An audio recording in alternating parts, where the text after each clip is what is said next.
Tonight, fixing Ontario's bail system with a new report showing too many innocent people stuck behind bars. There hasn't been a time that a justice of the peace has let out somebody 8 times that's committed home invasion robberies.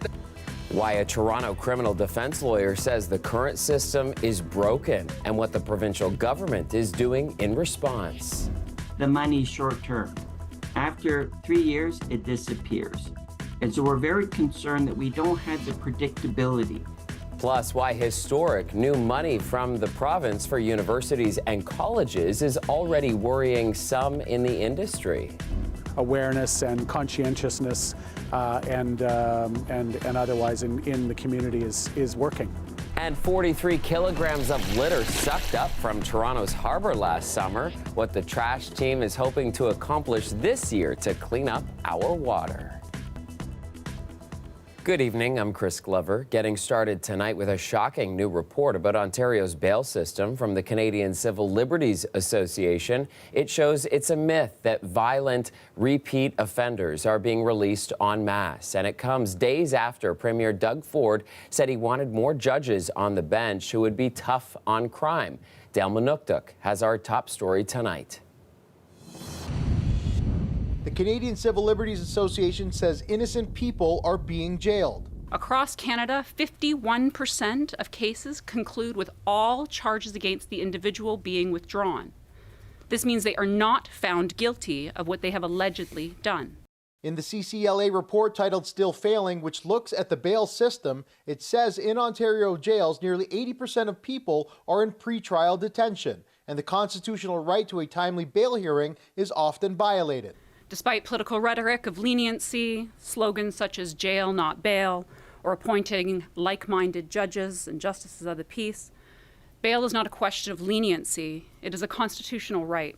The report's co-author referencing something the Premier said last week about choosing like-minded people to advise on judicial appointments. Today at Queen's Park, he doubled down on his tough-on-crime position. Mr. Speaker, they're kicking doors in.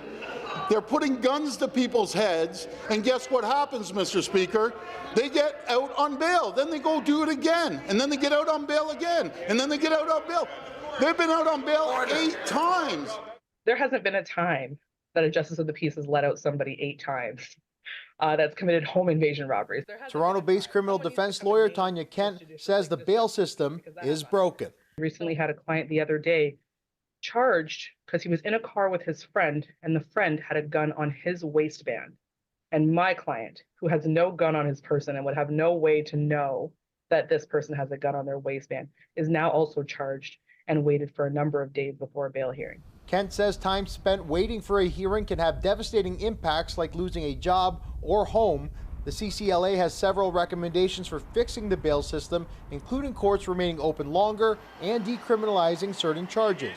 The province is investing over $100 million over the next few years to improve the bail system. A spokesperson for Ontario's Attorney General says the ministry is reviewing the CCLA report. Dale Manukduk, CBC News, Toronto. Turning to developing news out of the East End, a cyclist is dead after being struck by a vehicle in Scarborough. The collision happened just after 5:30 this evening near Birchmount and St. Clair Avenue.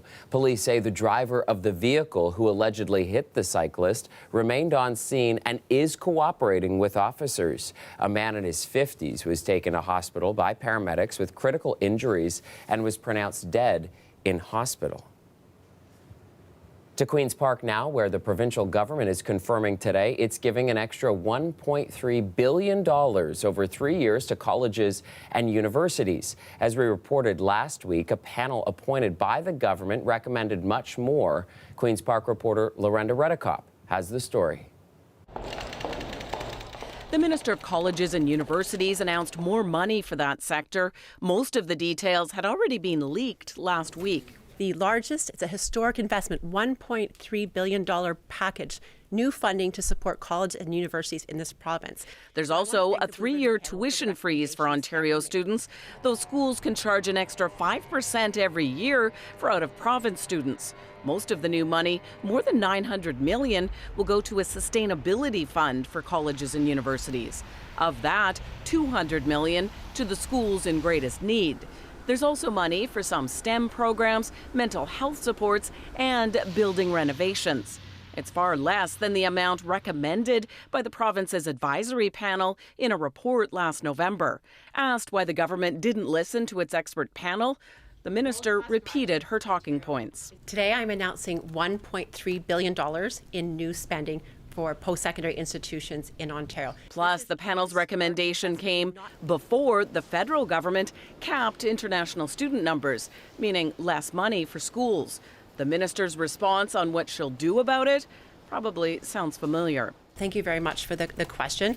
And again, $1.3 billion. You're not actually answering the questions, Minister. What are you going to do to make up for the loss of international student revenue? What I'm doing today is investing $1.3 billion. The government is also going against the panel by freezing tuition. That part the opposition parties agree with.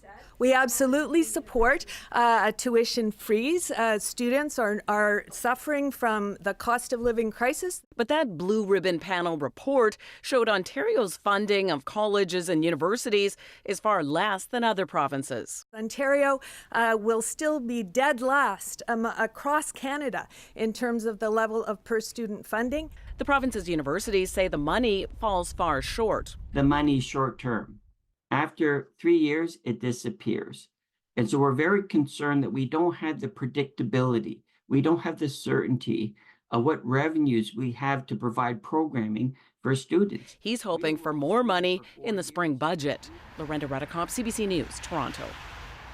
Now to a significant job action to tell you about. 3,000 academic workers at York University walked off the job today. Their union and the school failed to reach a deal on a new collective agreement. Union members are calling for wages that reflect the current cost of living. Talia Ricci has the full story. When we fight, we win! Picket lines and rallies took over campus today at York University. The contract instructors, teaching assistants, and graduate assistants officially went on strike after midnight. A lot of people here today are really invested in York University. The Canadian Union of Public Employees says the school did not bring an updated offer to the bargaining table over the weekend, after union members voted in favor of strike action on Friday. The primary issue for the workers is wages that reflect the current cost of living and job stability. We remain quite far because what we've been offered today does not come close to matching what we've lost in inflation already. So if we accepted everything today, we'd be in a worse place than we were 3 years ago. As a result of the strike, many classes are canceled. Tutorials and the labs are being canceled, and this is a big effect on us, especially that we're closing to the term. And this could cause a lot of problems for a lot of us, especially first year. It's not easy here because I'm an international student. I have a lot of deadlines as I go back to my country. But I found the solidarity as my priority. In a statement, York University said the school offered proposals on February 7th and the 21st that addressed crucial items, including increase in rates of pay, adding the university is ensuring that students' learning needs remain the top priority. Contingency plans for all other aspects of university operations are in place and will be activated as required, and they will continue to work toward a swift, equitable, and sustainable agreement with the union. The Minister of Colleges and Universities addressed the strike at a funding announcement today. I call on both sides of the strike to come to the table and ensure that we do not disrupt student learning on campuses. The strike comes just over 5 years after a 2018 strike at the university. At that time, Premier Doug Ford's government stepped in and passed legislation to end the months-long contract dispute. Around the same time, the province also passed Bill 124, which restricted many public sector wage increases to 1% for 3 years. The government officially repealed the legislation last week after 2 courts ruled it was unconstitutional. The union says it's hopeful the strike will be over as soon as possible. Talia Ricci, CBC News, Toronto. All right, let's take a look live at our city tonight. 4 degrees and cloudy. Victor Paolo is here with a first check on the forecast. And Victor, today was next level gorgeous. Chris, you're right. It was another beautiful day where we got to see that sun and above seasonal temperatures. But a quick look at our headlines of what we're going to be expecting. It's going to be a clear night tonight, and we do have thunder showers in store for tomorrow, and we got some more above seasonal temperatures for the next 72 hours. Your average high is 0.4 and your average low is minus 8.3. And a quick look at what's going to be happening over the region. Well, here's what your overnight looks like. It's going to be some clouds passing through with some rain. Now, when it comes to that rain that's happening, when is it going to be reaching us? Well, it's going to be in our area closer to around the afternoon near commute home around 3 p.m. As we do get later on into the week, we can see that Wednesday is going to start off pretty wet with some rain, but as we do get towards the rest of your Wednesday, we're expecting those temperatures to drop and bring some snow. As you do see, it's going to be a high of 15 on Wednesday and a low of -6, and you're going to make sure you stay tuned to Chris and I, because we're going to get into a lot of detail as to why it's going to be such a swing in temperatures and from rain to snow. Over to you, Chris. Yeah, quite the roller coaster. Okay, thank you, Victa.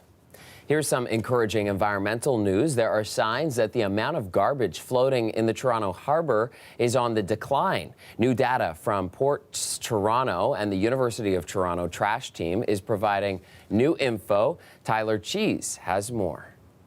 We're thrilled to see that we've actually seen a drop in the amount of microplastics that we were collecting this year in the harbourfront. A new report from the U of T trash team in Ports Toronto suggests there's less pollution in the harbour.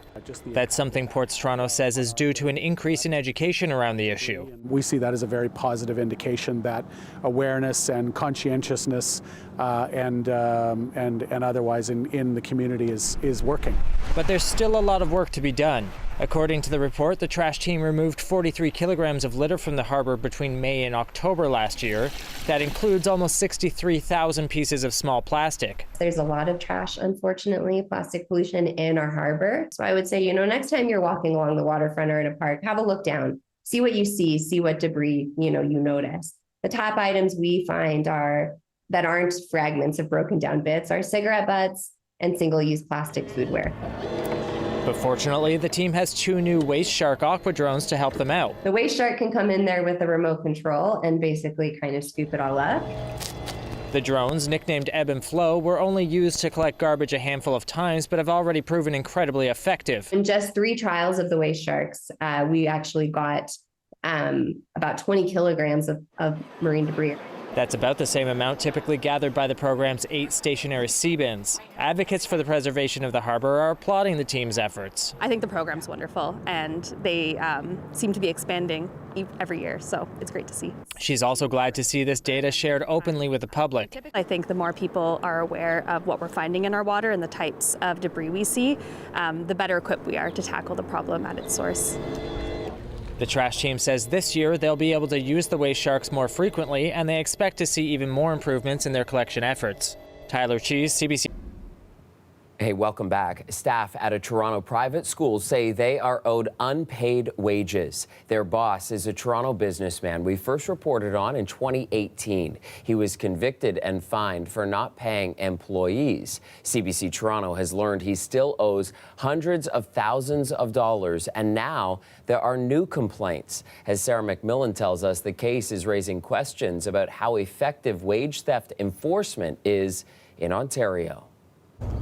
It's been almost 2 months since Cordell Brown ended his short stint teaching at a Toronto private school. He says he's still owed close to $6,000 in wages. I've been teaching for over 20 years, both in the public system and the private system, and I've never, ever, ever, ever missed. There was never been a day that I was not paid for. From late November to early January, Brown worked at Ontario College, a school operating in this building, which Brown says had just 1 student while he was there. Brown has since learned the owner, Antoine Jiang, has a history of not paying employees, so-called wage theft.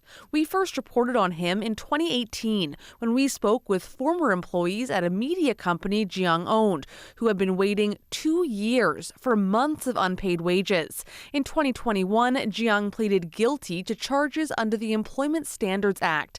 He was ordered to pay the wages and was also fined $100,000. Despite that guilty plea, public records show Jiang still owes at least $290,000 in unpaid wages. And there are also new complaints. Since Jiang was charged in 2019, one of his 4 private schools has received 18 orders to pay more than $180,000 in owed wages. That's on top of the recent complaints from Cordell Brown and at least one other former teacher at Ontario College. Now, Jiang says in Brown's case, the pay is delayed because of missing paperwork. In a statement to CBC Toronto, Jiang said each of his private schools, quote, diligently processes monthly wages for all current and laid-off teachers and staff. He says not qualifying for pandemic government subsidies led to a financial crisis, leading to some unpaid wages, but says he's working to pay off what's owed to those teachers as well as employees at his former media company by the end of this year. Still, the executive director of the Workers' Action Centre says repeat wage theft violators are all too common. What we have is enforcement with very little teeth, with very little consequences for employers that break the law. And so this is where you see an employer who really is running their business predicated on wage theft. We asked the Ministry of Labour if it has plans to strengthen the enforcement of the Employment Standards Act and whether any changes might include denying a business owner various licenses. The ministry did not address those questions, but said in a statement it uses every available avenue to recover owed wages. Sarah McMillan, CBC News, Toronto. The cost to taxpayers to host FIFA World Cup games has jumped by $80 million.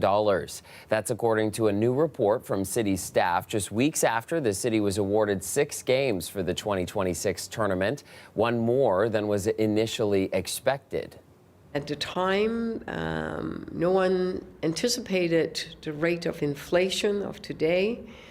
I make sure that that was factored in what's been made public today.